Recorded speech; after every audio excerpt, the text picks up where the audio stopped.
అందరికీ నమస్కారం. ఆంధ్రప్రదేశ్ రాష్ట్ర గిరిజన సంక్షేమ శాఖ మంత్రి గుమ్మడి సంధ్యారాణి గారు నిన్న వినుకొండలో ట్రైబల్ వెల్ఫేర్ రెసిడెన్షియల్ స్కూల్ ప్రారంభోత్సవ కార్యక్రమంలో భాగంగా ఆమె కొన్ని వ్యాఖ్యలు చేయడం జరిగింది. ఏదైతే ఆమె చేసినటువంటి వ్యాఖ్యలు ఉన్నాయో, జగన్మోహన్ రెడ్డి గారిని ఉద్దేశించి ఆమె చేసినటువంటి వ్యాఖ్యలు ఆవిడ మానసిక పరిస్థితి బాగోలేదేమో అన్న ఆందోళన అయితే కలుగుతుంది. ఎందుకనంటే ఒక స్కూల్ ఓపెనింగ్ కార్యక్రమానికి వెళ్ళి, స్కూల్ ఓపెనింగ్ అంటే జనరల్గా అక్కడ సమావేశంలో స్టూడెంట్స్ కానీ, అక్కడ ఉన్నటువంటి స్టాఫ్ టీచర్స్ కానీ, కొంతమంది పిల్లల తల్లిదండ్రులు కానీ ఉండేటువంటి అవకాశం ఉంది. అటువంటి అంటే స్కూల్ ప్రాంగణంలో, స్కూల్ అంటే ఏంటి? విద్యాబుద్ధులు నేర్పేటువంటి పాఠశాల, విద్యాబుద్ధులు నేర్పేటువంటి ఒక ప్లేసు, క్రమశిక్షణ నేర్పేటువంటి ప్లేసు, సభ్యత సంస్కారం అనేది స్కూల్ డేస్ నుంచే మనకి అబ్బుతుంది. అటువంటి ప్రాంగణంలో రాజకీయాలు మాట్లాడడమే తప్పు, అందులోనూ ఈవిడి చౌకబారు రాజకీయాలు అక్కడ చేస్తూ దిగజారినటువంటి మాటలు, ఒక మాజీ ముఖ్యమంత్రిని ఉద్దేశించి సభ్యత సంస్కారం లేకుండా విచక్షణ కోల్పోయి జగన్మోహన్ రెడ్డి గారిని ఉద్దేశించి సైకో అని, పిచ్చోడని, మడమ తిప్పి కాలు విరిగిపోయిందని చెప్పేసి వ్యాఖ్యలు చేయడం నిజంగా దురదృష్టకరం. ఆ వ్యాఖ్యలని తీవ్రంగా ఖండిస్తున్నాం. ఈ మధ్య సంధ్యారాణి గారు రీసెంట్గా ఎందుకు ఇంత ఫ్రస్ట్రేషన్ అవుతున్నారు, ఫ్రస్ట్రేషన్లో ఏంటి ఈవిడ ఎలా మాట్లాడుతున్నారని ఆరా తీస్తే, ఈ మధ్య ఐపీఎల్ సీజన్లో ఆవిడకి సన్ స్ట్రోక్ గట్టిగా తగిలింది అని చెప్పేసి తెలిసిందనమాట. ఆ సన్ స్ట్రోకు మామూలు సన్ స్ట్రోక్ కాదు. అదేంటి అని అంటే ఆ లెక్కలేంటో తెలియట్లేదట, ఆ లెక్కల చిక్కులు విప్పలేకపోతున్నారట ఈవిడ. అది ఎన్ని కోట్లు ఉంటుందో కూడా తెలియదట. 15 కోట్లు 17 కోట్లు ఎంతో అని చెప్పుకునేటువంటి పరిస్థితి ఉంది. సో ఆ ఫ్రస్ట్రేషన్లో ఇలా మాట్లాడుతున్నారు అని చెప్పేసి వినికిడి. అలాగే మోదకొండ అమ్మవారి పండగ సందర్భంగా వీళ్ళు చేసినటువంటి రాజకీయం ప్రతి ఒక్కరు కూడా చూశారు.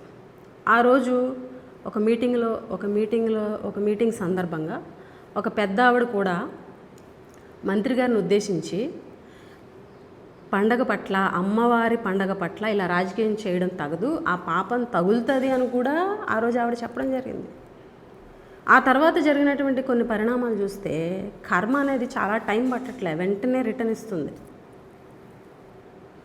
మోదకొండ మా అమ్మవారి పండగ రోజే తిరిగి వస్తుండగా ఒక పెను ప్రమాదం నుంచి మీరు బయటపడ్డారు అని చెప్పేసి అక్కడ చెప్పుకుంటున్నారు. అదేంటో మంత్రి గారికి తెలియాలి.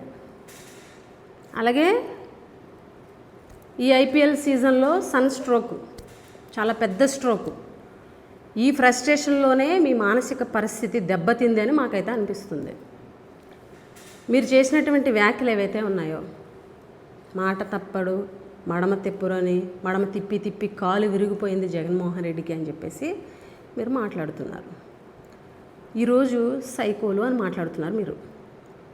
అలాగే పిచ్చోడు అని అంటున్నారు మీరు. ఏదైతే 10 ఏళ్ళు ఉమ్మడి రాజధానిగా ఉన్నటువంటి హైదరాబాద్ని వదిలేసి వచ్చేసినటువంటి సైకోలు ఎవరు? అలాగే 2 లక్షల కోట్ల ఆంధ్రప్రదేశ్ ఆస్తులు వదిలేసి రాత్రికి రాత్రి అమరావతికి వచ్చేసినటువంటి పిచ్చోళ్ళు ఎవరు?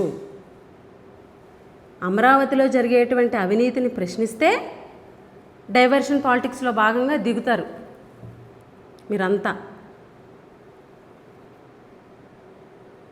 మీరు చేసే అవినీతి ఎవరు గమనించట్లేదని అనుకుంటున్నారా? అసలు వాస్తవానికి మాట తప్పడం, మడమ తిప్పడం అనేటువంటి వ్యాఖ్యలు మీకు మీ నాయకులకే సరిపోతాయి. ఎందుకనంటే ఆడబిడ్డ నిధి నుంచి నిరుద్యోగ భృతి వరకు మాట తప్పి, మడమ తిప్పి మీ కాళ్ళే కాదు, మీ ఒళ్ళు కూడా వంగిపోయినటువంటి పరిస్థితి మీది కాదా? అంతెందుకు, మీ దాకా వద్దాం. మీరు ఎన్ని మాటలు తప్పారో, ఎంత మడమ తిప్పారో నన్ను చెప్పమంటావా? ఏదైతే మొదటి సంతకం మీరు సంతకం పెట్టి పెట్టి పెట్టి కాగితాలు చిరిగిపోయాయి, కానీ మీరు పెట్టిన సంతకం అమలు కాలేదన్న విషయాన్ని మర్చిపోవద్దు. అలాగే గిరిజనులకి మీరు ఇచ్చినటువంటి హామీలు ఏవైతే ఉన్నాయో, ఎలక్షన్ ముందు ఇచ్చినటువంటి హామీలు, జీవో నెంబర్ 3 కావచ్చు, ఏఎన్ఎంలు రిక్రూట్ చేస్తా ఉన్నది కావచ్చు, అలాగే గురుకులాల్లో ఉన్నటువంటి అవుట్సోర్సింగ్ టీచర్లకి ఉద్యోగ భద్రత కల్పిస్తాము, ఇలాంటి ఎన్నో హామీలు మీరు ఇచ్చారే. మీరు మాటలు తప్పి మడమలు తిప్పి తిప్పి తిప్పి మీ కాళ్ళు విరిగిపోయాయేమో వాచిపోయాయేమో ఒకసారి చెక్ చేసుకోండి. ఈరోజు రోడ్ల గురించి మీరు చెప్పేటువంటి కట్టుకథలు ప్రతి ఒక్కరు కూడా చూస్తున్నారు. మీకు ఓట్లేస్తే రోడ్లు వేస్తారా? మీరు జగన్మోహన్ రెడ్డి గారిని ఉద్దేశించి కొన్ని వ్యాఖ్యలు చేశారు, గుర్తుందా? మీ అబ్బ సొమ్మిస్తున్నారా, మీ ఇంట్లో సొమ్మిస్తున్నారా అని అడిగారు కదా. ఈరోజు మేము అడుగుతున్నాం, మీ సొమ్మిస్తున్నారా లేకపోతే మీ కుటుంబ సభ్యులు సొమ్మిస్తున్నారా? ఎవడి కోసం రోడ్లేరు? ప్రభుత్వం అనుకుంటున్నారా, ప్రైవేట్ ప్రాపర్టీ అనుకుంటున్నారా? ఏమనుకుంటున్నారు మీరు? అసలు మీ నియోజకవర్గంలో ఉన్నటువంటి రోడ్లు ఎప్పుడైనా చూసావా? ఈరోజు ప్రజలు ఎన్ని ఇబ్బందులు పడుతున్నారో చూస్తున్నావా? డోలీ వ్యవస్థలన్నీ మీ కాన్స్టిట్యున్సీయే. రోడ్లు అస్తవ్యస్తంగా ఉన్నది మీ కాన్స్టిట్యున్సీలోనే. ఈ జిల్లా మంత్రి అయ్యి ఉండి ఇక్కడ ఉన్నటువంటి ట్రైబల్ వెల్ఫేర్ స్కూల్స్ పరిస్థితి అసలు ఎప్పుడైనా అబ్జర్వ్ చేసినటువంటి పరిస్థితి ఉందా? పిల్లలు పిట్టల్లా రాలిపోతుంటే పట్టించుకున్నటువంటి సిచ్యువేషన్ ఉందా? 2 పిల్లలు చనిపోతే ప్రభుత్వం నుంచి ఎక్స్గ్రేషియా తీసుకురాలి అనేటువంటి అధ్వాన స్థితిలో మీరున్నారు. అలాగే ఏకలవ్య మోడల్ రెసిడెన్షియల్ స్కూల్లో ఒక పాప, ఒక మైనర్ బాలిక గర్భవతి అయ్యి 7 నెలల పాటు హాస్టల్లోనే ఉంటే కనీసం ఎవ్వరూ కూడా అబ్జర్వ్ చేయలే. మీరేమో ప్రెస్ ముందుకు వచ్చి స్టేట్మెంట్లు ఇస్తారు, ఏమని? నెల విద్యార్థులకి మేము చెకప్లు చేసేస్తున్నాం, హెల్త్ చెకప్లు చేసేస్తున్నాం. 7 నెలల పాటు ఒక విద్యార్థిని గర్భిణితో ఉంటే ఆ హెల్త్ చెకప్స్లో ఎందుకు బయటపడలేదు అంటే, మీరు హెల్త్ చెకప్స్ ఎవ్రీ మంత్ చేస్తున్నామన్నది చెప్పింది పచ్చి అబద్ధం. మీ మంత్రి టైం అంతా అబద్ధాలతో వెళ్ళిపోద్ది. మీ వ్యాఖ్యలు, మీ మాటలు, మీ హావభావాలు, మీ బాడీ లాంగ్వేజ్ అన్నీ కూడా మీకు పదవి ఉందన్న అహంకారం క్లియర్ కట్గా కనిపిస్తుంది, ప్రతి సామాన్యుడికి కనిపిస్తుంది.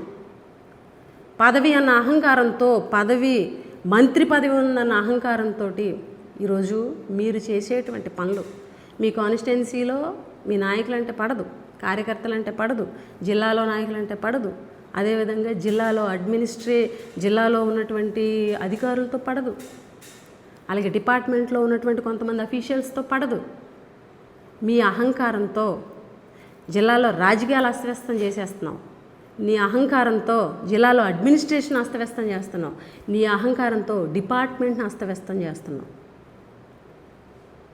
ఈరోజు డిపార్ట్మెంట్లో మీరు చేసేటువంటి రాజకీయాలకి, మీ వ్యవహార శైలికి నచ్చక నెలల తరబడి ఆఫీసర్స్ సెలవుల మీద వెళ్ళిపోతున్నారు. తర్వాత బతిలాడి తెచ్చుకుంటున్నటువంటి మాట వాస్తవం అవునా కాదా? ఈరోజు మీ డిపార్ట్మెంట్లో పిల్లల కోచింగ్ల పేరు చెప్పి డబ్బులు దండుకున్నటువంటి పరిస్థితి మీది. అలాగే ఈరోజు డెప్యుటేషన్స్ అని తీసుకొచ్చి గందరగోళం సృష్టించి సొమ్ము చేసుకున్నటువంటి దుస్థితి మీ డిపార్ట్మెంట్లోనే ఉంది. పదవి ఉందన్న అహంకారం. ఈరోజు సైకో ఎవరు? నువ్వు సైకో కాదా? 5 ఆడబిడ్డలు పాపం ఎప్పటి నుంచో ఉద్యోగాలు చేసుకుంటుంటే వాళ్ళని మీ సైకోతనంతో, అధికార అహంకారంతో ఉద్యోగాల నుంచి తీయించారు. ఎవరు సైకో? మీరు కాదా సైకో? అలాగే మీ పిఏ మీద ఆరోపణలు చేసినటువంటి ఒక అమ్మాయికి తిరిగి బాధితురాల మీద కేసు పెట్టి ఆ అమ్మాయిని జైల్లో పెట్టించావు. ఈరోజు ఆ అమ్మాయికి పోస్టింగ్ లేకుండా 3 పిల్లలతో రోడ్డును పడేసావు. సైకో వ్యవహారం ఎవరిది? ఆడబిడ్డలన్న కనికరం ఉందా? చిన్న పిల్లలతో ఒక అమ్మాయి ఇబ్బంది పడుతుంది, 3 పిల్లలతోటి, భర్త లేని ఒక ఆడది ఇబ్బంది పడుతుంది రోడ్డు మీద అని బాధ ఉందా? లేదు. పదవైన అహంకారం, పదవి వచ్చాక అహంకారం వచ్చింది. అహంకారంతో పాటు సైకిక్ మెంటాలిటీ కూడా వచ్చింది. మీరు జగన్మోహన్ రెడ్డి గారి గురించి మాట్లాడుతున్నారు. ఇంకొకసారి జగన్మోహన్ రెడ్డి గారి గురించి, జగన్మోహన్ రెడ్డి గారిని ఉద్దేశించి మాట్లాడితే మాత్రం మీకు బాగోదని కూడా మేము హెచ్చరిస్తున్నాం. మీరు ఒకటి మాట్లాడితే 100 మాట్లాడతాం, 100 కాకపోతే 1000 మాట్లాడతాం. వాళ్ళు దగ్గర పెట్టుకొని మాట్లాడండి. మేము అందరిని అనట్లేదు కదా, సభ్యతతో మాట్లాడే వాళ్ళని ఎవరిని ఏమనం. సభ్యతతోటి, సంస్కారంతో వ్యవహరించేటువంటి మీ మీ మీ ప్రభుత్వంలో, మీ పార్టీలో బోల్డ్ మంది మహిళలు ఉన్నారు. వాళ్ళ గురించి మాట్లాడలేదు కదా. ఉన్నారు కొంతమంది అహంకారంతో, సభ్యత సంస్కారాన్ని మరిచి, మాజీ ముఖ్యమంత్రి అని కూడా చూడకుండా ఇష్టం వచ్చినట్టు ఆయన్ని తిట్టేవాళ్ళు మాత్రం ఖచ్చితంగా మేము వదిలిపెట్టాం. మళ్ళీ తర్వాత విమర్శిస్తారు, తిరిగి మేము మళ్ళీ మాట్లాడితే లబోదిబో అని చెప్పేసి వచ్చి గిరిజన కార్డు, దళిత కార్డు, మహిళా కార్డు అన్నీ ఉపయోగిస్తారు. మీ నోరు మంచిదైతే అందరూ మంచిగానే ఉంటారు. కాబట్టి నోరు అదుపులో పెట్టుకొని జగన్మోహన్ రెడ్డి గారి గురించి ఉద్దేశించి మాట్లాడేటప్పుడు వాళ్ళు దగ్గర పెట్టుకొని మాట్లాడాలని ఈ సందర్భంగా హెచ్చరిస్తున్నాం.